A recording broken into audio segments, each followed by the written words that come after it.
With each step, a sophopal delivers immense force and pressure. This force is largely developed in the hip region, and these shearing stresses can cause hip and groin injuries. In our presentation, we will speak to common groin injuries that are often misdiagnosed. This topic is of considerable interest because the anatomy and biomechanics of the pelvic region are the most complex in the body, making management of these injuries challenging. And although they occur at a lower frequency than injuries to more distal lower extremities, at approximately 5 to 9% of all injuries, they account for a much greater amount of time lost from competition. Additionally, the rehabilitation process can be long, making an accurate early diagnosis essential. Lastly, differential diagnosis of the injuries we intend to discuss is difficult because overlapping symptoms of chronic groin injuries occur in 27 to 90% of all cases. The learning objectives of this presentation are as follows. 1. The student will be able to name and distinguish the differences between the 3 common groin injuries and their mechanisms and signs and symptoms. 2. The student will be able to name the physical and clinical exams used to differentiate between the 3 injuries. And lastly, given this necessary information, the student will be able to differentially diagnose the above groin injuries that will be described. Osteitis pubis is a chronic, painful overuse injury of the pubic symphysis and adjacent parasymphyseal bone. The injury often arises within athletes who participate in repetitive kicking motions, rapid accelerations, decelerations, sudden cutting movements, and directional changes. Although the underlying mechanism is associated with physical stresses at the pubic symphysis and parasymphyseal bone, what generates these abnormal stresses is unknown.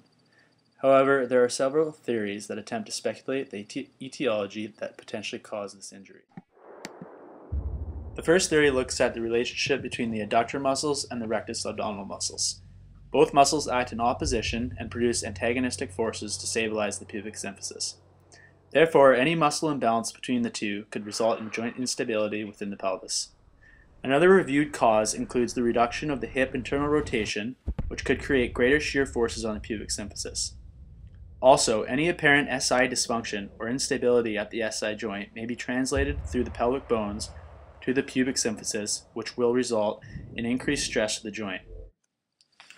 Lastly, any increased repetitive contraction of the adductor muscles in sports involving cutting and speed change increase shear forces acting on the pelvis, causing instability and movement of the pubis. The underlying take-home message with the etiology of osteitis pubis is that whatever the cause may be, the results include a bony stress response, which is usually accompanied by inflammation that leads to increased bone reabsorption and formation at the pubic symphysis. Common signs include anterior and medial groin pain, which is usually centered over the pubic symphysis and includes extreme tenderness at palpation. The injury is usually accompanied by pain in the adductor muscles and tenderness at the superior pubic rami.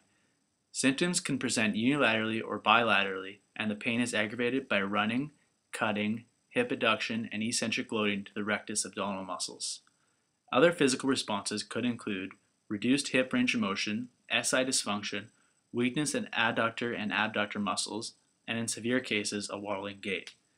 Patients also may perceive pain in the lower abdominal muscles, perineal region, inguinal region, and the scrotum. However, these symptoms are less prevalent. Okay, now that you understand osteitis pubis, we're going to split up to groups of 4.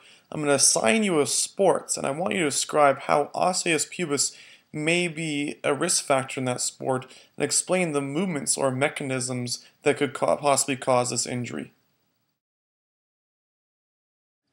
Chronic groin tendinopathy is a chronic condition characterized by tissue damage and inflammation to the adductor tendons at its insertion to the pelvis. This condition results in groin pain. The tendons are from the adductor longus, magnus, and brevis, as well as the gracilis, pectineus, and obturator externus. As demonstrated in Jeremy Witherspoon's STRIDE, the mechanisms of the injury are repetitive loading of the adductor tendons from activities involving pelvic stabilization, like kicking, rapid accelerations and decelerations, and sudden cutting. In comparison to our other chronic groin injuries, the causes are often pelvic instability, decreased hip range of motion, previous adductor strain or tear, SI dysfunction, and muscle imbalance. The signs and symptoms of chronic groin tendinopathy include gradual development of groin pain, pain from palpation of the adductor tendon group, aching or stiffness that increases post-exercise. In severe cases, a wattle or limp may appear, and this can be unilateral or bilateral. Now a couple questions for the class. Of these sporting activities, which is more likely to have the mechanism of injury for chronic groin tendinopathy? You got it, basketball. Now name 2 of the 5 symptoms of chronic groin tendinopathy. A sports hernia is a chronic groin pain syndrome in athletes which is associated with a small direct inguinal hernia. Athletes in sports involving kicking, twisting, turning, and cutting are more likely to suffer from a sports hernia. The injury is located medially and generally accompanied by a bulge on the posterior wall of the inguinal canal. While pelvic instability is the cause of sports hernia, the cause of pelvic instability is still up for debate. In theory, it appears that the symphyseal joint undergoes repetitive loading. This leads to early disc degeneration and loss of disc strength, resulting in pelvic instability. Risk factors include poor hip range of motion, muscle imbalance, and limb length discrepancy. All of these can contribute to pelvic instability. Also, a previous injury such as an abdominal strain or adductor strain can increase the likelihood of a sports hernia. Signs and symptoms of a sports hernia include unilateral growing pain on the lower lateral ridge of the rectus abdominis, which can radiate toward the origin of the adductor longus. The pain may be gradual or involve a sudden tearing sensation, and is aggravated by sudden accelerations, twisting, turning, cutting and kicking, sit-ups, and coughing or sneezing. The pain continues post-game or training for up to 48 hours. Despite a period of rest, without treatment the pain will return immediately upon resumption of activity. With common chronic groin injuries, a physician will gather the history of the patient. They will do a thorough physical examination, and they will also gather imaging of the injury. Gathering the history can be one of the most crucial portions of diagnosis, and we're trying to determine any of the past injuries, the mechanisms of the current injury felt, and to receive a thorough understanding of the signs and symptoms that the patient is currently experiencing. During a physical examination, palpation tests are often done. For chronic groin tendinopathy, they will palpate over the adduction tendons, insertion, and muscle belly. For the sports hernia, they will palpate above the pubic crest on the affected side.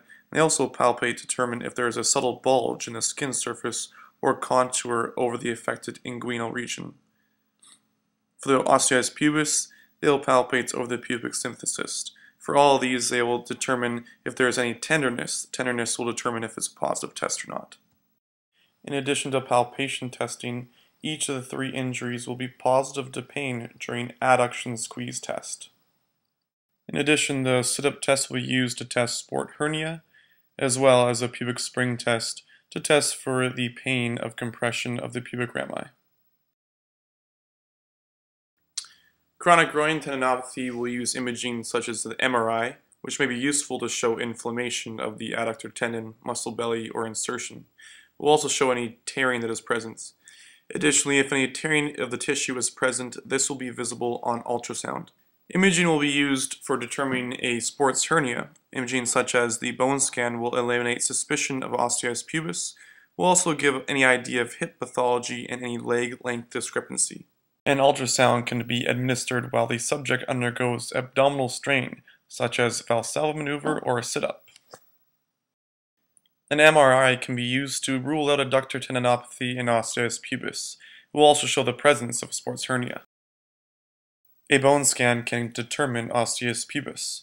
A positive result will have increased tracer uptake at the pubic symphysis and parasymphyseal bones. However, the degree of uptake is poorly correlated with the severity of symptoms.